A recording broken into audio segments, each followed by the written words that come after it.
ఆరాధనా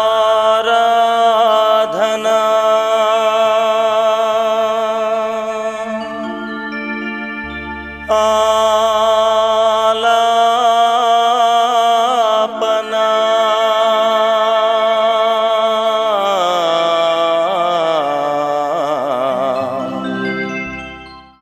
కారణ జన్ముడైన యేసు క్రీస్తు అతి పరిశుద్ధ నామములో మీ అందరికీ శుభవందనాలు తెలియచేస్తూ ఉన్నాం. క్రిస్మస్ దినాలు వచ్చేసినాయి. ఎలా ఉన్నారు? మీ కుటుంబ పరిస్థితులు ఎలా ఉన్నాయో మరి నాకైతే తెలియదు, కానీ దేవుని మహా ఉచితమైన కృపను బట్టి నేను మీతో దేవుని వాక్య భాగాన్ని మీతో పంచుకోవడానికి మరలా దేవుడు కాస్త రికార్డింగ్కి సమయం ఇచ్చాడు. అలాగనే కొద్ది ఆర్థిక వనరులు దేవుడు ప్రసాదించినందువల్ల మీ ముందుకి క్రొత్త వాక్యాన్ని తీసుకురావడానికి దేవుడు సహాయం చేస్తున్నాడు. ఈ వారంలో చాలామంది ప్రార్థన అవసరతలు పంపించి ప్రార్థన చేయమని కోరి ఉన్నారు. మీ అందరి కోసం నేను ప్రార్థన చేస్తున్నాను. బహుశా మీరు నాకు చాలా దూరం ఉండొచ్చు, కానీ క్రీస్తు ప్రభు సన్నిధిలో ప్రార్థనల ద్వారా మీరు నాకు చాలా దగ్గరగా ఉన్నారని తెలియచేయటానికి నేను సంతోషపడుతున్నా. ఈ సంవత్సరం కూడా దేవుడు 11 మాసములు కాపాడి 12వ మాసం అనగానే మనందరికీ కూడా తెలియనటువంటి సంతోషము, సమాధానము, ఆనందం. కారణం ఏంటో తెలుసా? మన రక్షకుడు మన కొరకు పుట్టి ఉన్నాడని.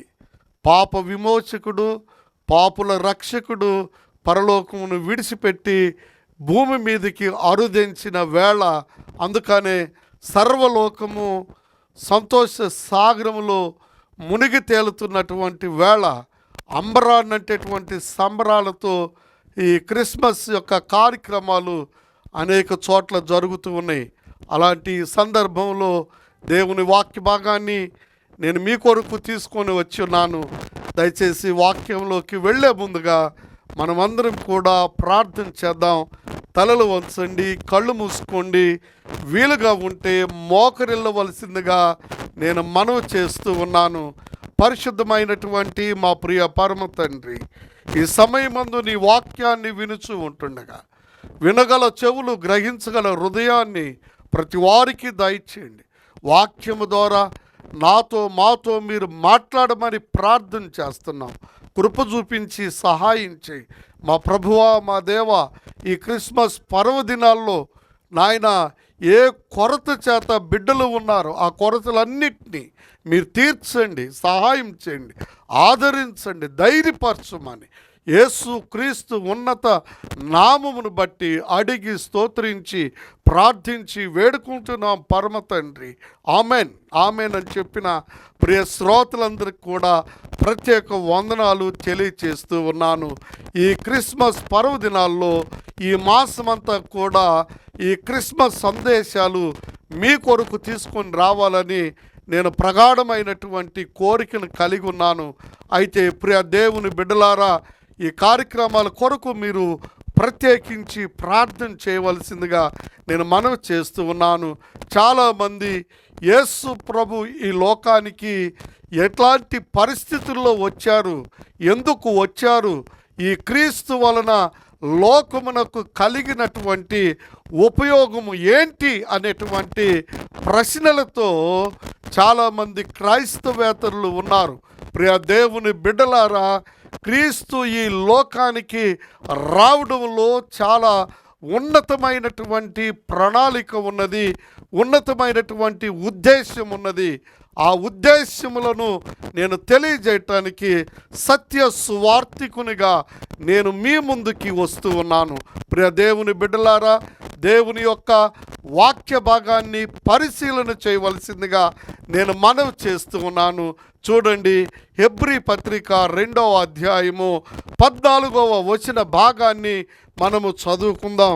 కాబట్టి ఆ పిల్లలు రక్త మాంసములు గలవారైనందున ఆ ప్రకారమే మరణము యొక్క బలము గలవానిని, అనగా అపవాదిని మరణము ద్వారా నశింపజేయుటకు జీవిత కాలమంతయు మరణ భయము చేత దాస్యమునకు లోబడిన వారిని విడిపించుటకు ఆయన కూడా రక్తమాంసములలో పాలివాడాయను అని వ్రాయబడ్డది.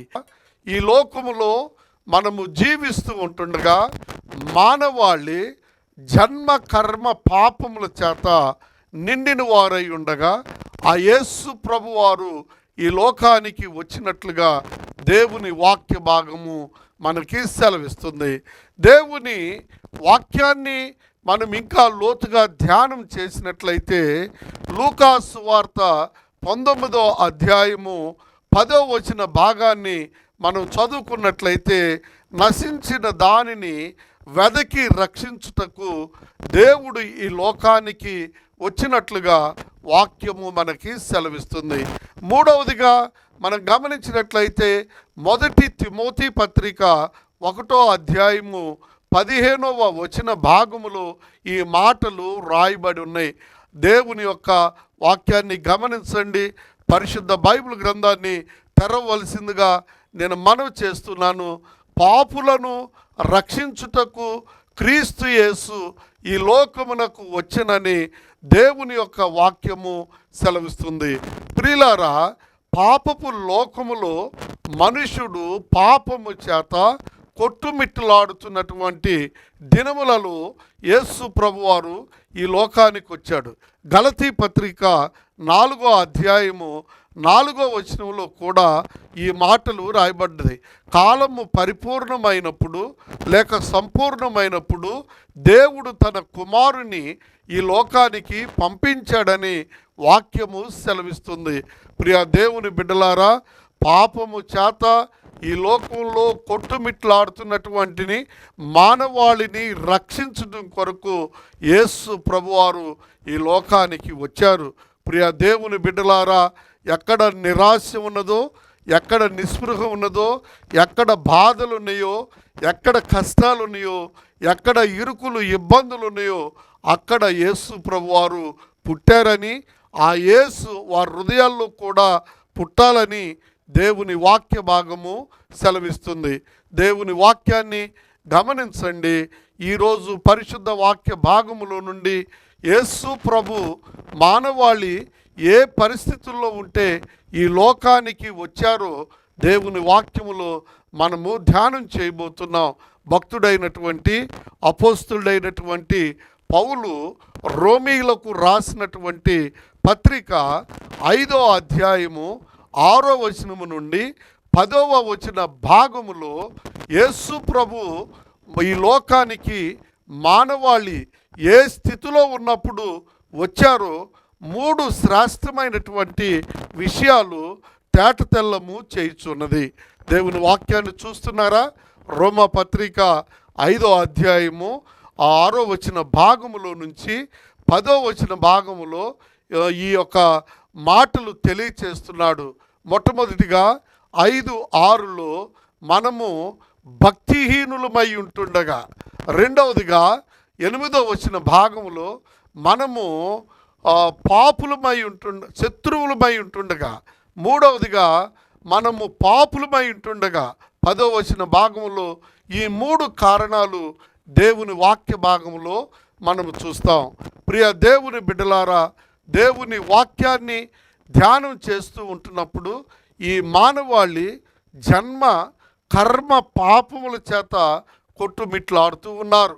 అంటే పాపము చేత నిండిపోయి మరణం అనేటువంటి దాస్యమునకు లోబడి, అనగా సాతాను కాడి క్రింద కుమిలిపోయి బంధించబడినటువంటి మానవాళిని రక్షించడానికి యేసు ప్రభువారు వచ్చారు.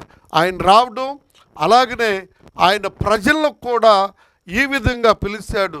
ప్రయాసపడి భారమును మోసుకొనుచున్న సమస్త జనులారా నా యొద్దకు రండి, నేను మీకు విశ్రాంతిని కలుగజేస్తానని దేవుని వాక్య భాగంలో సెలవిస్తున్నది. అయితే మానవాళి యొక్క స్థితిగతి ఏంటంటే, పాపపు లోకములో కొట్టుకొని పోతున్నటువంటి మనము భక్తిహీనులమని దేవుని వాక్యము సెలవిస్తుంది. రోమా పత్రిక 1వ అధ్యాయము 18వ వచన భాగాన్ని మనం గమనించినట్లయితే అక్కడ వ్రాయబడింది ఏంటంటే, మానవుడు ఈ లోకములోని సృష్టిని పూజిస్తూ సృష్టికర్తను మర్చిపోయినట్లుగా వాక్యము సెలవిస్తుంది. సృష్టికర్తను విడిచిపెట్టి సృష్టిలో ఉన్నటువంటి చతుష్పాద జంతువులను, పాములను, అలాగుననే ఆ లోకములో ఉన్నటువంటి సూర్య చంద్ర నక్షత్రాలను కూడా పూజిస్తున్నటువంటి భక్తిహీనత మీద దేవుని యొక్క కోపము రగులుకున్నది. అందుకనే దేవుడు ఒక్కసారి ఒక్క నిమిషం కోపపడి శాశ్వతమైనటువంటి ప్రేమను చూపించటానికి ఈ లోకంలో ఏ మనుషుడైతే చతుష్పాద జంతువులను పూజిస్తున్నాడో, అలాగే పురుగులను పూజిస్తున్నాడో, లేక మూడవదిగా సృష్టిని పూజిస్తున్నాడో, వీరందరూ కూడా భక్తిహీనులని వాక్యము సెలవిస్తుంది. ప్రియ దేవుని బిడ్డలారా, సృష్టికర్తను విడిచిపెట్టి సృష్టిని పూజిస్తున్న వారు భక్తిహీనులని వాక్యము సెలవిస్తుంది. కాబట్టి ఈ లోకంలో ఎవరైనా ఈ సృష్టికర్తను తెలుసుకోకుండా, యేసు ప్రభు దేవుడని తెలుసుకోకుండా ఉంటే, వారి కొరకు ఈ యేసు ప్రభు ఈ క్రిస్మస్ దినాన ఆయన లోకానికి వచ్చి ఉన్నాడు. కాబట్టి ఈ లోకంలో ఎవరైతే యేసు ప్రభు యొక్క రాకడను వారు గుర్తించట్లేదో, వారు ఇంకను పాపములో మ్రగ్గిపోతున్నారని మనము గుర్తెరగాలి. ఈ లోకంలో ఆయనను నీవు తెలుసుకునే వరకు నీవు శ్రమల పాలవుతావు, కష్టాల పాలవుతావు. ఆయనను నువ్వు తెలుసుకున్న తర్వాత ఆయన నీకు విముక్తిని కలుగజేస్తాడు. అందుకని ప్రత్యేకించి ఈ లోకములో జీవిస్తున్నటువంటి మన జీవితంలో తన ప్రేమను ఆయన వెల్లడిపరుస్తున్నటువంటి విధానము చూడగా, ఆయన దేవాతి దేవుడై ఉండి ఈ లోకములో భక్తిహీనుల కొరకు ఈ విధంగా వచ్చున్నాడు. ఒకటి, ఆయన దాసుని స్వరూపమును దాల్చుకొని ఈ లోకానికి వచ్చాడు. రెండవదిగా మనం గమనించినట్లయితే ఆయన రిక్తునిగా ఈ లోకానికి వచ్చున్నాడు. మూడవదిగా ఆయన ఈ లోకానికి వచ్చినటువంటి విధానము చూడగా, ధనవంతుడై ఉండి దరిద్రుడిగా ఈ లోకంలో పుట్టి జన్మించి మానవులను రక్షించటానికి, అనగా భక్తిహీనులను రక్షించడం కొరకు ఆయన ఈ లోకానికి వచ్చున్నాడు. రెండవదిగా మనం గమనించినట్లయితే దేవుని యొక్క వాక్య భాగములో మనం చూసినట్లయితే యేసు ప్రభు ఏ స్థితిలో ఈ లోకానికి వచ్చున్నాడంటే, మనమందరము కూడా దేవునికి శత్రువులమై ఉంటుండగా ఆయన ఈ లోకానికి వచ్చున్నాడు. దేవునికి మనుషునికి శత్రుత్వము, వైరము ఏంటని మీరు అనుకోవచ్చు. కారణం ఏంటంటే, దేవుని వాక్య భాగాన్ని మీరు గమనించండి. రోమా పత్రిక 5వ అధ్యాయం అంతా మనం చదువుతూ ఉంటున్నప్పుడు, మరి ఆది మానవుడైనటువంటి ఆదాము యొక్క పాపము వల్ల ఈ లోకం అంతా కూడా పాపపు లోకముగా మార్చబడిందని, ఆ తదుపరి మరణమునకు గురైతున్నాడని దేవుడు గ్రహించాడు. అందుకనే ఈ లోకంలో దేవుడు ఈ యొక్క మానవుణ్ణి రక్షించటానికి ఎన్నో ప్రణాళికలు వేశాడు. అయితే ఆ ప్రణాళికల్లో రక్షణ ప్రణాళిక, రక్షణ సంకల్పం అనేది దేవుడు మనకి చూపించి, మనము దేవునితో వైరము కలిగినందువల్ల, అంటే ఈ వైరము అనగానే మీ కొద్దిగా నేను వివరించాలని ఆశపడుతూ ఉన్నాను. దేవాతి దేవుడు ఈ లోకంలో మనిషిని సృజించిన తర్వాత దేవునికి అయిష్టమైనటువంటి ఒక దూత మరి గర్వించి దేవునికి వ్యతిరేకము జీవించటం వల్ల అది పరలోకములో నుండి భూమి మీదకి త్రోయబడి సాతానుగా పిలువబడింది, అపవాదిగా పిలువబడింది. ఈ అపవాది దేవుని యొక్క పిల్లలకు మధ్య వచ్చి మోసం చేసి పాపములో పడవేసి దేవుని యొక్క మానవునికి ఉన్నటువంటి సంబంధమును మరి చెరిపివేసింది.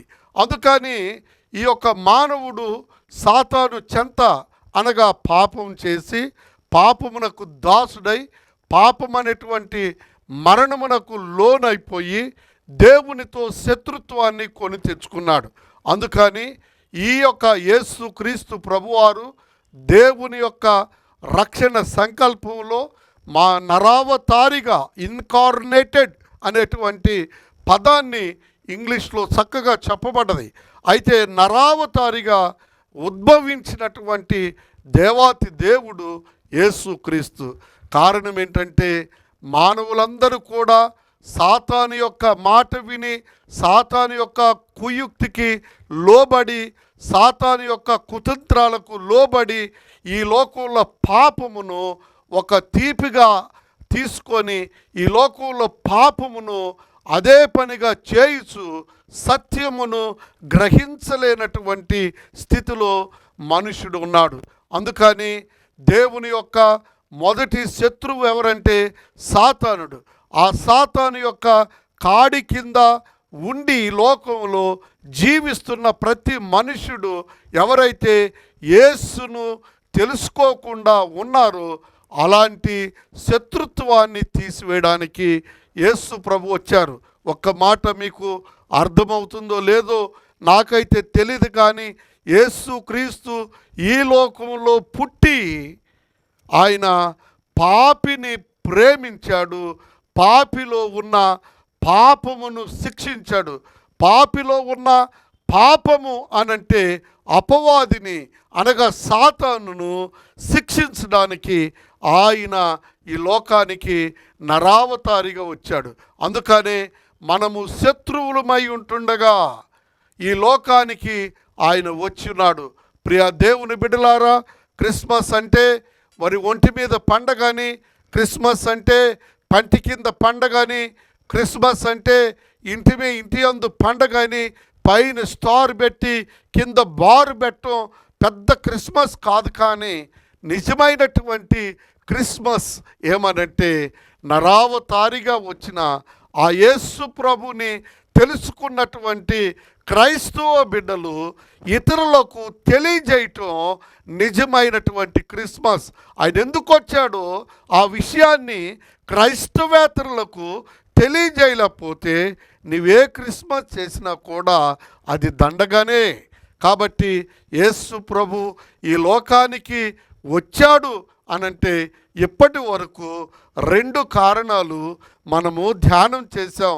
మొట్టమొదటిగా భక్తిహీనులమైనటువంటి మనలను రక్షించడానికి వచ్చాడని, రెండవదిగా శత్రువులమై ఉండగా ఆయన మన కొరకు పుట్టాడని, మూడవదిగా దేవుని వాక్య భాగంలో రోమా పత్రిక 5వ అధ్యాయము 10వ వచన భాగంలో ఆయన అంటూ ఉన్నాడు, మనము పాపులమై ఉంటుండగా ఆయన ఈ లోకానికి వచ్చున్నాడని దేవుని వాక్యము సెలవిస్తుంది. ప్రియ దేవుని బిడ్డలారా, మనమందరము కూడా పాపులమని దేవుని వాక్యము సెలవిస్తుంది.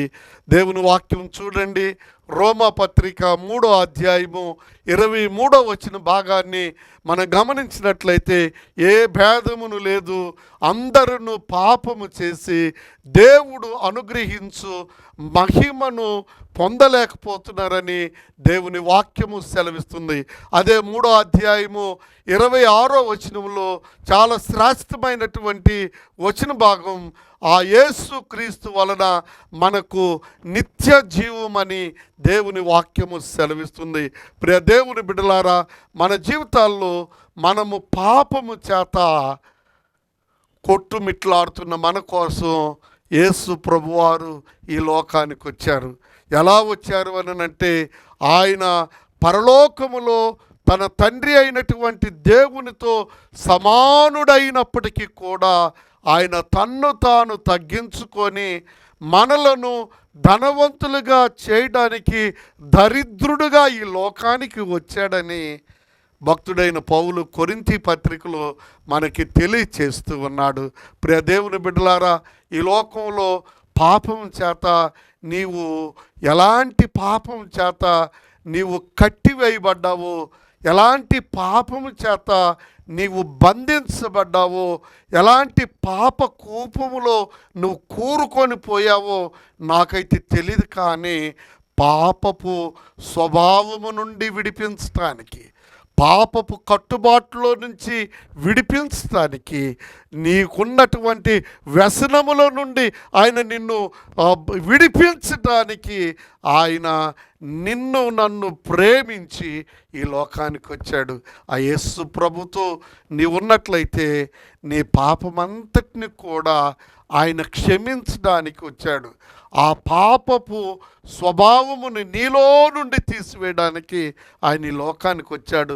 ఏ పాపము నిన్ను బంధించింది, ఎలాంటి పాపంలో నువ్వు నిమగ్నుడు అయిపోయి ఆ పాపపు సంఖ్యలు విడిపోకుండా ఉన్నట్లయితే దేవుడు అంటూ ఉన్నాడు, ఇప్పుడే యేసు ప్రభు నీకోసం పుట్టాడని, యేసు ప్రభు నీ కోసం పుట్టాడని, యేసు నీ కొరకు ఈ లోకానికి వచ్చాడని నువ్వు నమ్మితే నీ యొక్క హృదయములో ఆయనకి స్థలమునిస్తే, నీ యొక్క హృదయమందు ఆ యేసును విశ్వసించినట్లయితే నీకున్నటువంటి పాపము నీకు దూరం అయిపోతూ ఉంది. యేసు నీకు చాలా దగ్గరగా వస్తూ ఉన్నాడు. ప్రియ దేవుని బిడ్డలారా, ఇన్ని సంవత్సరాల్లో యేసుకు మనం దూరంగా ఉన్నాం. యేసు అనంటే నిమ్న జాతుల వారికి దేవుడు అనుకున్నాం. యేసు అనంటే తక్కువ కులాల వారికి దేవుడు అనుకున్నారు. యేసు అంటే ఏదో మాదికులకు దేవుడు అనుకున్నారు. కానీ యేసు అంటే ప్రభు అండి. వాక్యం చూడండి, బైబిల్ బోధిస్తుంది. అపోస్తుల కార్యములు 10వ అధ్యాయము 36వ వచనంలో యేసు క్రీస్తు అందరికీ ప్రభు అండి. ఈ భూమి మీద జీవిస్తున్న ప్రతి ఒక్క మనిషికి ఆయన ప్రభువుగా ఈ లోకానికి వచ్చాడు. ఈ లోకంలో మానవులంతా కూడా ఒకప్పుడు భక్తిహీనులండి. రెండవది, ఈ లోకంలో మానవులందరూ శత్రువులండి. మూడవది, ఈ లోకంలో ఒకప్పుడు మనుషులందరూ కూడా పాపులండి. ఈ 3 రకాలైన ప్రజలను దేవుడు ప్రేమించి నరావతారిగా వచ్చినటువంటి దినములను క్రిస్మస్ దినములుగా మనము చూస్తూ ఉన్నాం. ప్రియ దేవుని బిడ్డలారా, ఈ క్రిస్మస్ పర్వదినాల్లో మనము తప్పనిసరిగా ఈ క్రిస్మస్ అంటే లక్షల కొలది వేల కొలది లేదంటే వందలాది రూపాయలు మనకు మన కుటుంబాల కొరకు ఖర్చు పెట్టుకోవటం కంటే కూడా ఈ క్రిస్మస్ను ఆ యేసు ఎందుకు ఈ లోకానికి వచ్చాడో తెలియజేయటానికి క్రైస్తవేతరుల కొరకు నువ్వు ఈ క్రిస్మస్ని ఏం చేయాలి? నువ్వు సమర్పించుకోవాలి. నువ్వు మంచి బట్టలు కొనుక్కోవద్దని నేను చెప్పడం లేదు. ఇల్లు డెకరేట్ చేసుకోవద్దని నేను చెప్పడం లేదు. లేదనంటే తిండి సంబంధించినటువంటి బిర్యానీలు స్వీట్లు పంచొద్దని నేను చెప్పడం లేదు. నీ యొక్క సంతోషములో, నీ ఖర్చుల్లో కొంతవరకు క్రైస్తవేతరులకు లేదంటే ఈ సువార్త ప్రకటన కొరకు ఈ క్రిస్మస్లో యేసు క్రీస్తు ఏ విధంగా ఈ లోకానికి వచ్చాడో ఆ విషయాన్ని తెలియజేయటానికి ఒక క్రైస్తవ కాపరిగా, లేదంటే ఒక క్రైస్తవ పెద్దగా, లేదంటే ఒక క్రైస్తవ విశ్వాసిగా నువ్వేం చేస్తున్నావు ఈ క్రిస్మస్లో? ఆ యేసు ఎందుకు వచ్చాడో చెప్పగలుగుతున్నావా? ఆ యేసు ప్రభువుని సొంత రక్షకునిగా అంగీకరించకుండా ఒంటి మీద పండగ, ఇంటి యందు పండగ, పంటి కింద పండగలతో తొలతూగుతూ ఉంటున్నావా? ఒక్కసారి ఆలోచించి, ఈ క్రిస్మస్ నీ కొరకే. ఈ క్రిస్మస్ నువ్వు నిజమైన క్రైస్తుడు అయితే ఈ క్రిస్మస్లో నువ్వు చేయాల్సింది ఏంటంటే, నీకంటే తక్కువ వారికి, అంటే క్రైస్తవేతరులైన వారికి నువ్వేదో ఒక చిన్న కానుక లేదంటే భోజనం ఇచ్చి, ఒక వస్త్రాన్ని ఇచ్చి క్రీస్తు యొక్క ప్రేమను నువ్వు చాటి చెప్పడం నిజమైన క్రిస్మస్. అది నిజమైన క్రిస్మస్. నువ్వు లక్షల రూపాయలు ఖర్చు పెట్టింది దేవునికి ఇష్టం లేదని నేను చెప్పలేను. దేవుని నువ్వు సంతోషపెట్టచ్చు. కానీ క్రైస్తవేతరులకు నువ్వు చేసేటువంటి ఆ ఘనమైన కార్యం వల్ల క్రీస్తు ప్రభువారు మహిమపరచబడుతున్నాడు. కాబట్టి ఈ క్రిస్మస్లో మనం చెప్పవలసింది 3. ఆ యేసు ఎందుకు వచ్చాడంటే మనము భక్తిహీనులమై ఉండగా వచ్చాడని. రెండవదిగా మనము శత్రువులమై ఉండగా వచ్చాడని. మూడవదిగా మనం పాపులమై ఉండగా యేసు లోకంలో పుట్టాడు. అది నిజమైన క్రిస్మస్. సువార్త ప్రకటించి అదే నిజమైన సందేశం. ప్రార్థన చేసుకుందాం.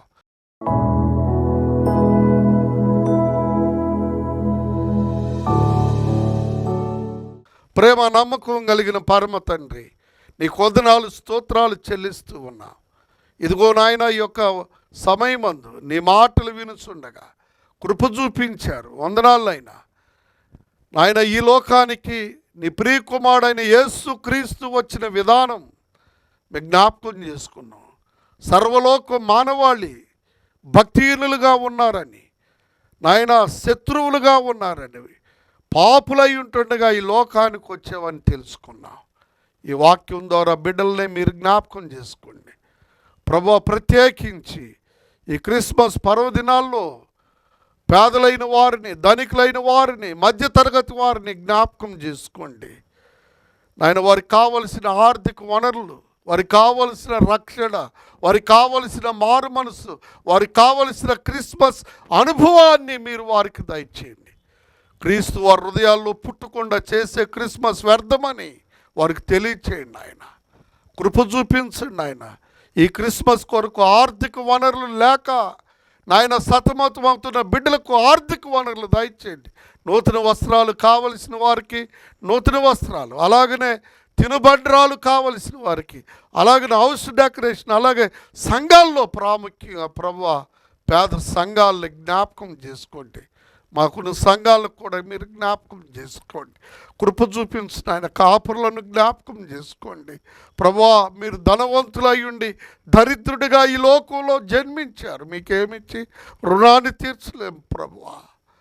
ఈ రక్షణ సువార్త వినుచున్న బిడ్డల్లో ఆయన కార్యాలు జరిగించండి.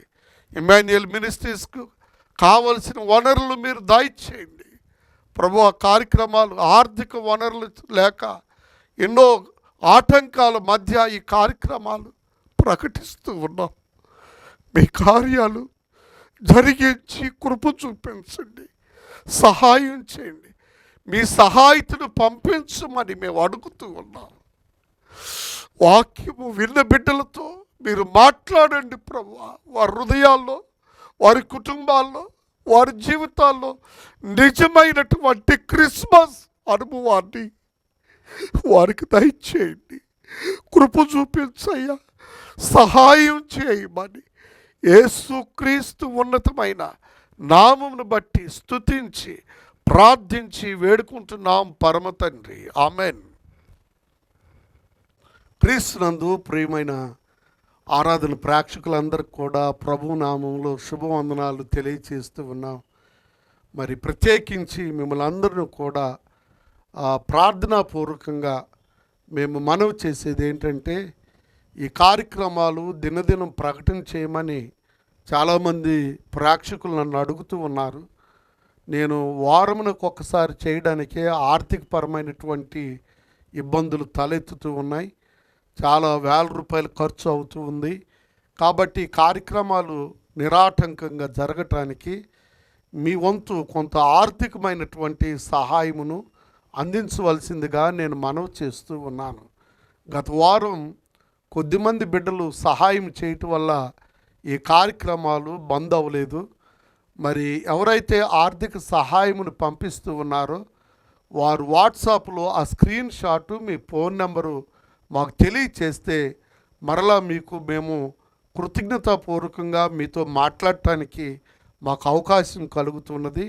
మరి ఏదో కొంత సహాయం చేస్తే ఆ ఫోన్ నెంబర్ని కనిపెట్టేంత టెక్నాలజీ నాకు తెలియదు కాబట్టి మీరు ఏ నెంబర్ ద్వారా పంపిస్తున్నారో, ఎక్కడి నుండి పంపుతున్నారో మీరు ఫోన్ నెంబర్ మాకు ఇచ్చినట్లయితే మేము ఆ ఫోన్ నెంబర్ ద్వారా మీతో మాట్లాడుతుంటాం. మీ కొరకు మేము ప్రార్థన చేస్తాం. మీరు పంపించేటువంటి సహాయము సేవా కార్యక్రమాల్లో ఎంతో విలువైంది. ప్రతి రూపాయిని దేవుని పని కొరకు నేను వాడుతూ ఉన్నాను. ఈ క్రిస్మస్ పర్వదినాల్లో అనేక మంది విధవరాళ్లకు, అనేక మంది సేవకులకు, అనేక మంది దిక్కులేని పిల్లలకి మేము సహాయం చేసేటువంటి ఆనవాయితీ ఎన్నో 2005 నుంచి నా దగ్గర ఉన్నది. మరి సహాయం అవసరమై ఉన్నది. ప్రార్థించి సహాయము పంపించండి. దేవుడు మిమ్మల్ని దీవించి ఆశీర్వదించునుగాక. ఆమేన్.